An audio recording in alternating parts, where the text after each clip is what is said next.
Pasión de nuestro Señor Jesucristo según San Marcos. Gloria a ti, Jesús. Faltaban 2 días para la fiesta de Pascua y de los panes ácimos. Los sumos sacerdotes y los escribas andaban buscando una manera de apresar a Jesús a traición y darle muerte, pero decían: no durante las fiestas, porque el pueblo podría amotinarse. Estando Jesús sentado a la mesa en casa de Simón el leproso, en Betania, llegó una mujer con un frasco de perfume muy caro, de nardo puro. Quebró el frasco y derramó el perfume en la cabeza de Jesús. Algunos comentaron indignados: ¿a qué viene este derroche de perfume? Podría haberse vendido por más de 300 denarios para dárselo a los pobres.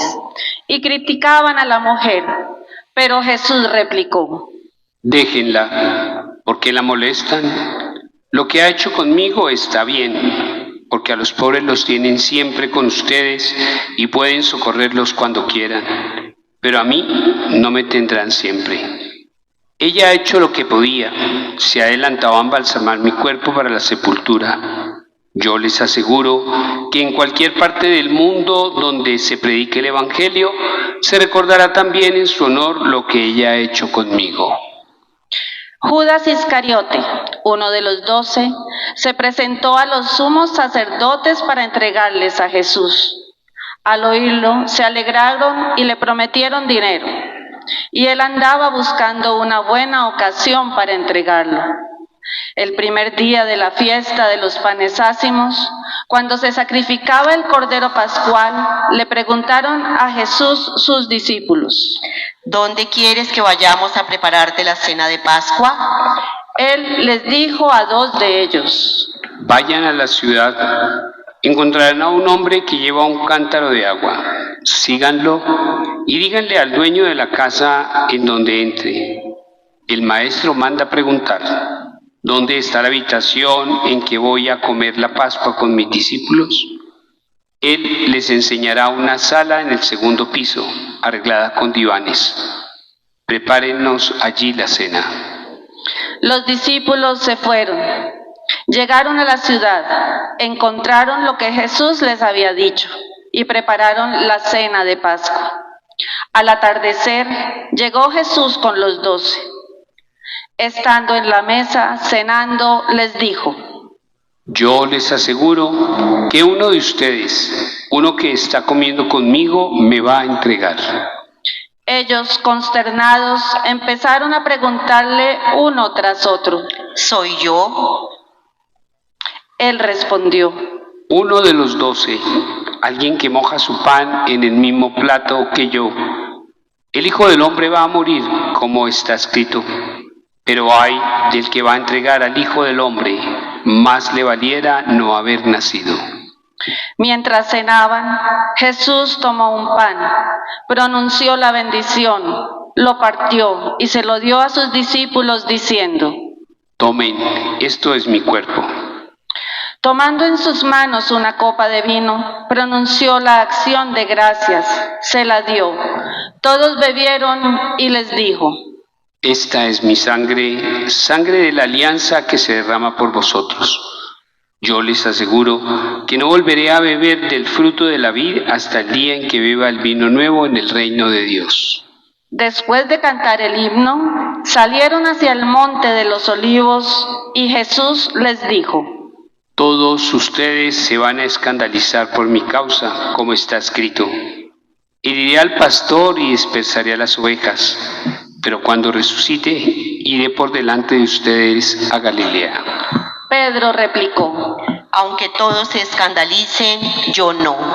Jesús le contestó: yo te aseguro que hoy, esta misma noche, antes de que el gallo cante 2 veces, tú me negarás 3. Pero él insistía: aunque tenga que morir contigo, no te negaré. Y los demás decían lo mismo.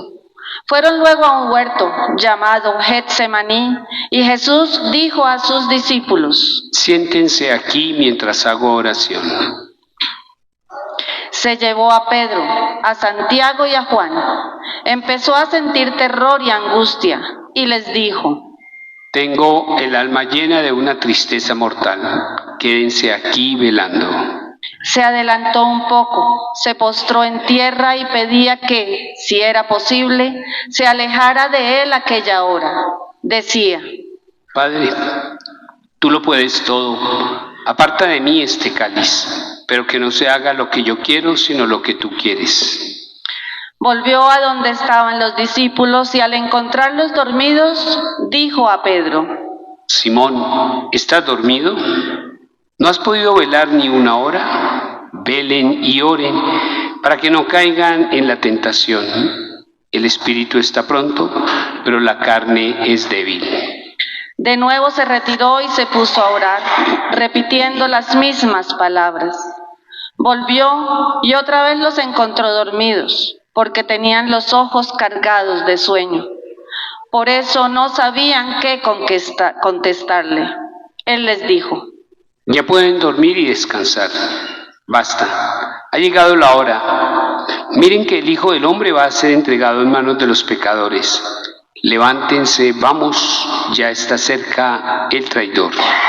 Todavía estaba hablando cuando se presentó Judas, uno de los 12, y con él gente con espadas y palos enviada por los sacerdotes, los escribas y los ancianos. El traidor les había dado una contraseña diciéndoles: Al que yo bese, ese es. Deténganlo y llévenselo bien sujeto. Llegó, se acercó y le dijo: Maestro. Y lo besó. Ellos le echaron mano y lo apresaron.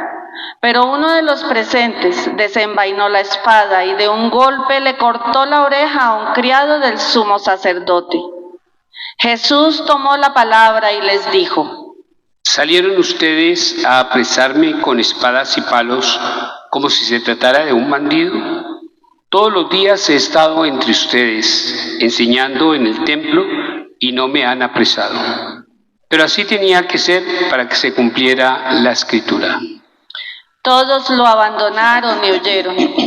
Lo iba siguiendo un muchacho, envuelto nada más con una sábana, y lo detuvieron. Pero él soltó la sábana y se les escapó desnudo. Condujeron a Jesús a casa del sumo sacerdote y se reunieron todos los pontífices, los escribas y los ancianos. Pedro lo fue siguiendo de lejos hasta el interior del patio del sumo sacerdote y se sentó con los criados cerca de la lumbre para calentarse. Los sumos sacerdotes y el Sanedrín en pleno buscaban una acusación contra Jesús para condenarlo a muerte y no la encontraban, pues aunque muchos presentaban falsas acusaciones contra él, los testimonios no concordaban. Hubo uno que se pusieron de pie y dijeron: Nosotros lo hemos oído decir: yo destruiré este templo edificado por hombres y en 3 días construiré otro, no edificado por hombres. Pero ni aun en esto concordaba su testimonio. Entonces el sumo sacerdote se puso de pie y le preguntó a Jesús: ¿No tienes nada que responder a todas estas acusaciones? Pero él no le respondió nada. El sumo sacerdote le volvió a preguntar: ¿Eres tú el Mesías, el Hijo de Dios bendito? Jesús le contestó: Sí lo soy. Y un día verán cómo el Hijo del Hombre estará sentado a la derecha del Todopoderoso, y cómo viene entre las nubes del cielo. El sumo sacerdote se rasgó las vestiduras exclamando: ¿Qué falta hacen ya más testigos? Ustedes mismos han oído la blasfemia. ¿Qué les parece? Y todos lo declararon reo de muerte. Algunos se pusieron a escupirlo y tapándole la cara, lo abofeteaban y le decían: Adivina quién fue. Y los criados también le daban bofetadas. Mientras tanto, Pedro estaba abajo, en el patio. Llegó una criada del sumo sacerdote y al ver a Pedro calentándose, lo miró fijamente y le dijo: Tú también andabas con Jesús Nazareno. Él lo negó diciendo: Ni sé ni entiendo lo que quieres decir. Salió afuera hacia el zaguán y un gallo cantó. La criada al verlo se puso de nuevo a decir a los presentes: Ese es uno de ellos. Pero él volvió a negar. Al poco rato, también los presentes dijeron a Pedro: Claro que eres uno de ellos, pues eres Galileo. Pero él se puso a echar maldiciones y a jurar: No conozco a ese hombre del que hablan. Enseguida cantó el gallo por segunda vez. Pedro se acordó entonces de las palabras que le había dicho Jesús: antes de que el gallo cante 2 veces, tú me habrás negado 3. Y rompió a llorar.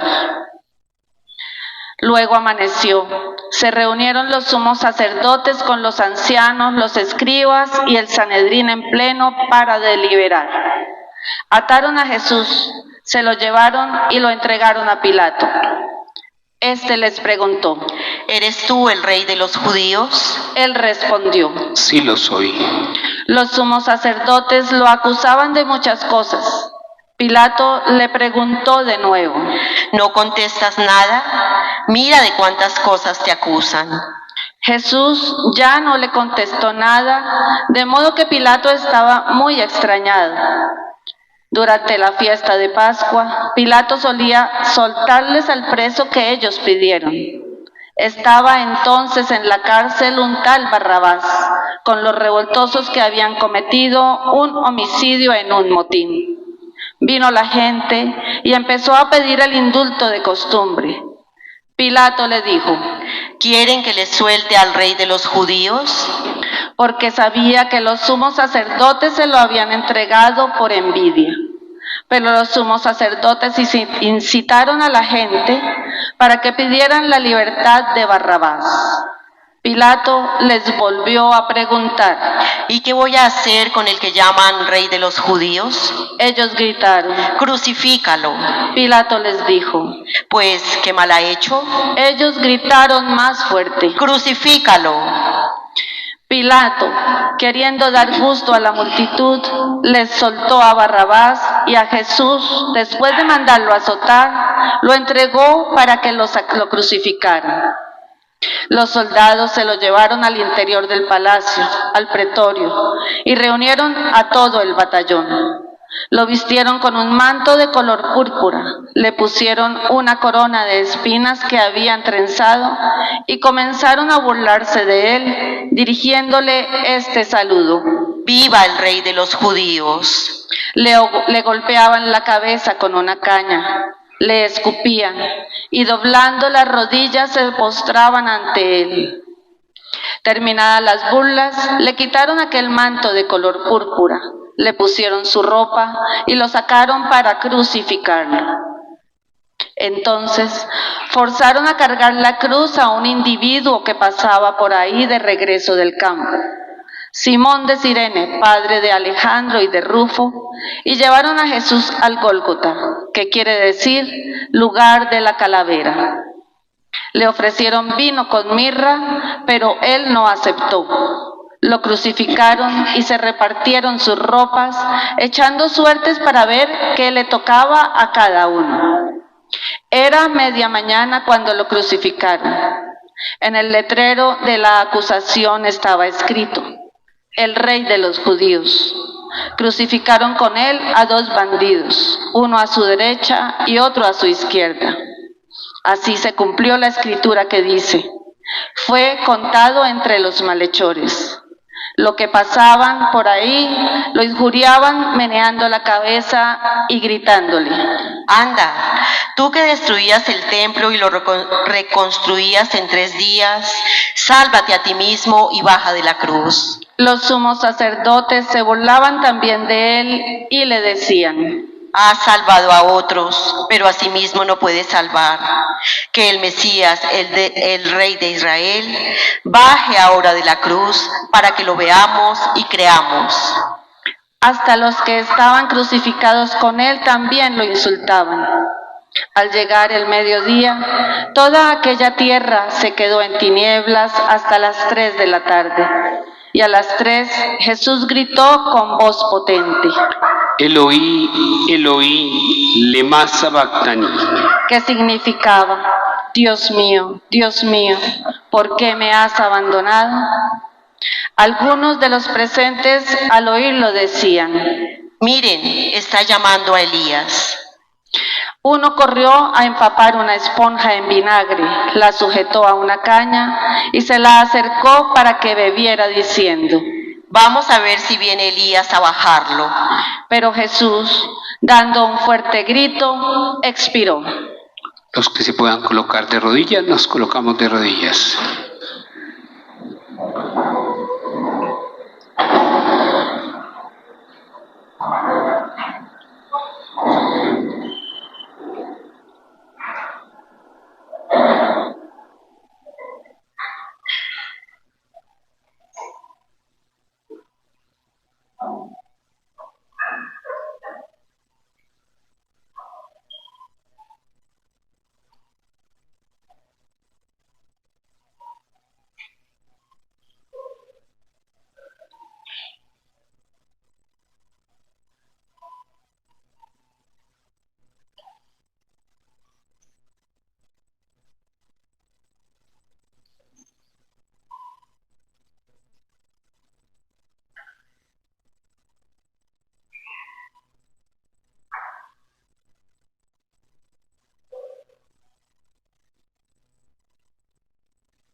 Había también ahí unas mujeres que estaban mirando todo desde lejos, entre ellas María Magdalena, María, la madre de Santiago el menor y de José, y Salomé, que cuando estaban en Galilea lo seguían para atenderlo. Y además de ellas, otras muchas que habían venido con él a Jerusalén. Al anochecer, como era el día de la preparación, víspera del sábado, vino José de Arimatea, miembro distinguido del Sanedrín, que también esperaba el reino de Dios. Se presentó con valor ante Pilato y le pidió el cuerpo de Jesús. Pilato se extrañó de que ya hubiera muerto y llamando al oficial le preguntó si hacía mucho tiempo que había muerto. Informado por el oficial, concedió el cadáver a José. Este compró una sábana bajo el cadáver, lo envolvió en la sábana y lo puso en un sepulcro excavado en una roca y tapó con una piedra la entrada del sepulcro. María Magdalena y María, la madre de José, se fijaron en dónde lo ponían. Palabra del Señor. Unas cortas palabras, se pueden sentar. Dice un viejo refrán que cada quien habla dependiendo de cómo le va en la fiesta. Y dependiendo de las experiencias que hemos tenido, podemos decir si la vida es buena o la vida es mala. Tomo este refrán porque ya estamos culminando prácticamente el tiempo de la Cuaresma. Y de manera fundamental, hoy con esta celebración damos inicio al misterio de la celebración de la Pascua del Señor. Y era lo que le pedíamos hoy a Dios en la oración colecta. Le decíamos, Dios Todopoderoso y Eterno, que hiciste que nuestro Salvador se encarnase y soportara la cruz, para que imitemos su ejemplo de humildad. Concédenos propicio, aprender las enseñanzas de la pasión y participar de la resurrección gloriosa. Entonces, dentro del contexto de esta ceremonia con la que iniciamos esta Semana Mayor, la pregunta del Señor es si la preparación que tuvimos de Cuaresma nos ayuda para poder vivir realmente, aprendiendo las enseñanzas de la pasión del Señor y participando de su gloriosa resurrección. ¿Estamos listos? ¿Sí estamos listos? ¿Sí?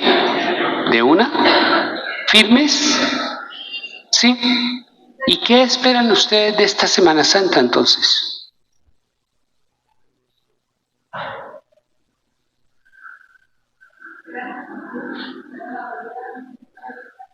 Entonces esperamos, como decíamos, aprender las enseñanzas de la pasión y participar de la resurrección gloriosa. ¿Y cuál es la invitación que les hago? Uno, si estamos con ganas realmente de vivir una semana mayor y asumir el misterio de la Pascua, una semana distinta a las otras, primero, nosotros no podemos seguir viviendo una semana de tradición, sino una Semana Santa de convicción. Y cuando hablo de ello, quiero referirme de manera particular a la ceremonia que vamos a celebrar el Jueves Santo, donde de manera fundamental vamos a contemplar a un Jesús que instituye la Eucaristía, pero un Jesús que da ejemplo de servicio cuando le lava los pies a sus discípulos, con la afirmación que le hace Jesús a ellos: si ustedes no hacen lo mismo que yo, no tienen nada que ver conmigo. Y entonces la pregunta del Señor es si estamos dispuestos en esta Semana Santa a ser hombres y mujeres de servicio. ¿Sí? ¿Y a quién vamos a servirle?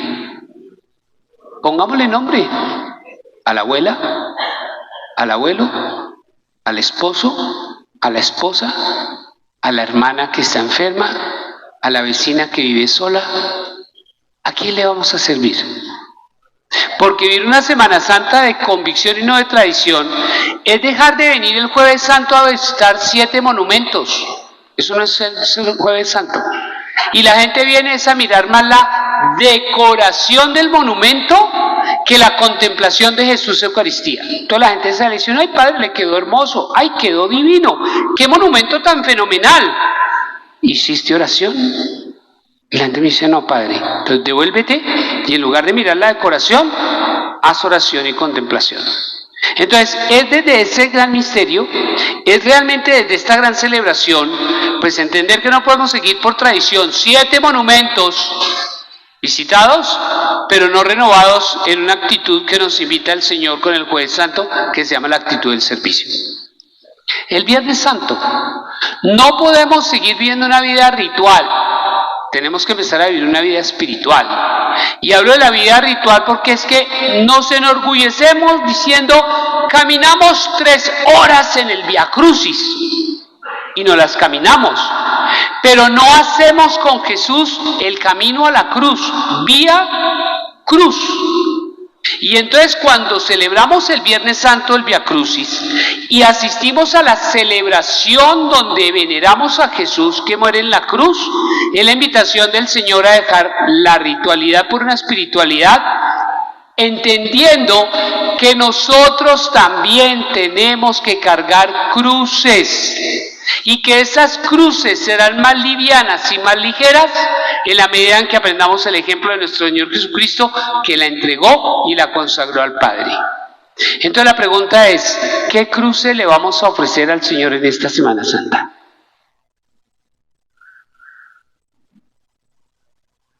¿Qué cruces? ¿Lo tienen claro? El mal genio, la arrogancia, el orgullo, el chisme, la injuria, la calumnia, la intransigencia, la comodidad de vida. Por acá me decían algo. ¿Qué decían? ¿Y lo tenemos claro? O sea, yo ya sé en esta Semana Santa cuál va a ser mi cruz que le voy a entregar y le voy a consagrar al Señor. Porque eso no podemos seguir viendo el rito. Caminamos. No, nos renovamos espiritualmente. No es ritualidad, es espiritualidad. Y finalmente, hay una gran celebración hermosa en la Semana Santa, que es la Vigilia Pascual, que ustedes la titulan la ceremonia del agua y del fuego. Pues nada más ni nada menos que la fiesta principal de nuestra fe, donde celebramos y conmemoramos a un Jesús que de muerto resucita, de oscuridad pasa a la luz, de la tristeza pasa a la alegría, De la desesperanza pasa la confianza. Y eso significa celebrar la vigilia pascual. Entonces, cuando hablo de vivir esa ceremonia, es dejar de vivir una vida de conservación para empezar a vivir una vida de renovación. Y entonces la gran pregunta es, ¿a qué quiero resucitar? ¿De qué me quiero liberar? ¿Qué Pascua quiero asumir? ¿Y cómo puedo hacer yo para que, uniéndome con Jesús en el misterio de su pasión, de su muerte y de su resurrección, yo haga realidad un misterio que se vuelve fundamental en nuestra vida de fe, que es, junto con Jesús, vivir todos los días también nosotros el misterio de nuestra propia Pascua? Y que Pablo bellamente lo menciona en el capítulo 6 a los Romanos, cuando dice: dejemos una vida antigua de pecado y empecemos a vivir una vida en la gracia de Cristo Jesús. Y la última invitación entonces es dejar de vivir una Semana Santa de conservación para empezar a vivir una Semana Santa de renovación. La gran pregunta de Dios hoy es: todo lo que vivimos durante este tiempo de la Cuaresma nos ha servido para podernos unir en esta Semana Mayor a hacer realidad lo que hoy le estamos pidiendo a Dios, cuando le decimos que nos ayude a imitar el ejemplo de humildad de nuestro Señor Jesucristo, para aprender las enseñanzas de la pasión y participar de la resurrección gloriosa. Que esta Semana Santa no sea una Semana Santa como las anteriores, sea una Semana Santa novedosa, sea una Semana Santa de renovación espiritual, sea una Semana Santa donde sepamos realmente para dónde vamos y qué esperamos, y que iniciemos este año con pie derecho estos días santos para poder resucitar con Jesús el día de su pasión, muerte y resurrección. Amén.